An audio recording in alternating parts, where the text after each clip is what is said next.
አብርሽ እውነታውን ተናገረ። ቀድሞውን ፍቅረኛ አልነበረችም ብሏል። በዚህ አጋጣሚ ለወጣቶች መልእክት አስተላልፏል ማለት ነው። ከኔ ተማሩ። እርግጠኛ ሳትሆኑ ፍቅረኛ ሊኖራችሁ ይችላል፣ ጓደኛ ሊኖራችሁ ይችላል። ፎቶ ወይም ቪዲዮ አትቅረጹ ብለዋል ማለት ነው። በዚህ አጋጣሚ ይሄ ነገር እውነት ነው የምላችሁ። ሲሪየስሊ ይሄ ነገር እውነት ነው ማለት ነው። ምክንያቱም አንዳንድ ተንኮለኛ ሰዎች ስላሉ ማለት ነው።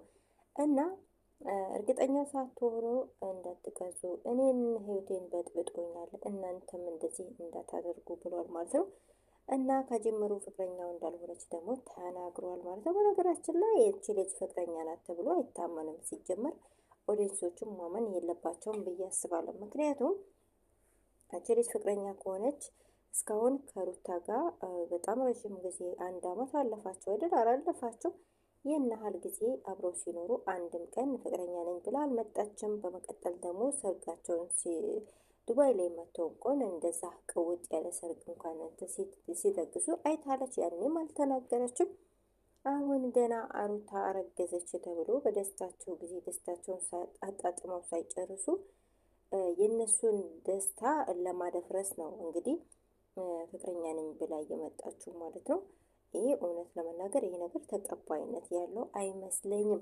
እንደኔ ፍቅረኛ ከነበረች እስከ ዛሬ የት ነበረች? መጀመሪያ ደግሞ ፍቅረኛ የድሮ ከሆነች ደግሞ ያው ኖርማሊ የድሮ ሆና አልፋለች ማለት ነው። ምክንያቱም በቃ ተቀይራለች። የድሮ ነበረች፣ ያ የድሮ ህይወቴ ነው ብለዋል።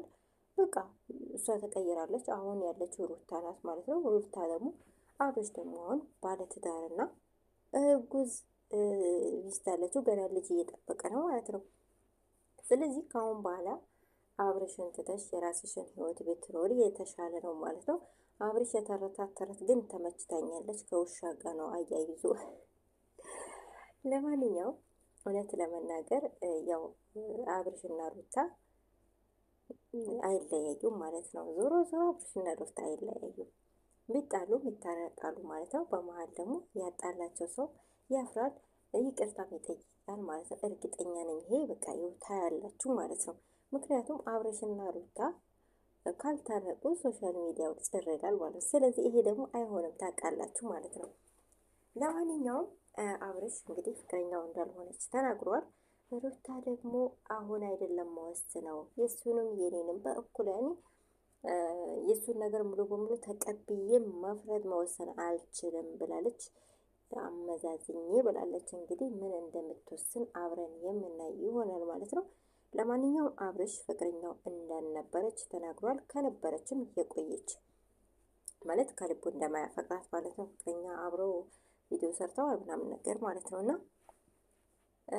ለማንኛውም ያስተላለፈው መልእክት ተመችቶኛል፣ ለወጣቶች ብሎ ያስተላለፈው ተመችቶኛል ማለት ነው። ምክንያቱም ዝም ብላችሁ ጊዜ ለማሳለፍ ብላችሁ የምትለጣጠፉት ፎቶ የምትነሱት ቪዲዮ በኋላ ደግሞ በትዳር ህይወታችሁ ላይ ችግር ይፈጥራል ማለት ነው። ይህንን ነገር በቀልድም ላይ አንዳንዴ ቁም ነገር እያያዛልና ሌሎቻችሁ ማለት ነው ሌሎቻችሁ ይህንን ነገር በጣም ሆነ የተለያየ ቦታ የምናያችሁ ዩቱበሮች አላችሁና እንደዚህ አይነቱን ነገር ጥንቃቄ ልታደርጉ ይገባል ማለት ነው። ወደፊት መስዋዕትነት ያስከፍላችኋል።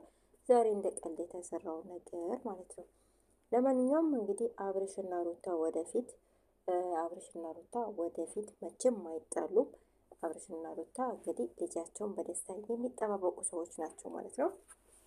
እና ፍቅረኛ ተብዬዋ ደግሞ ያው ጥጓን ተያዝልን ማለት ነው። ጥጓን ተያዝልን።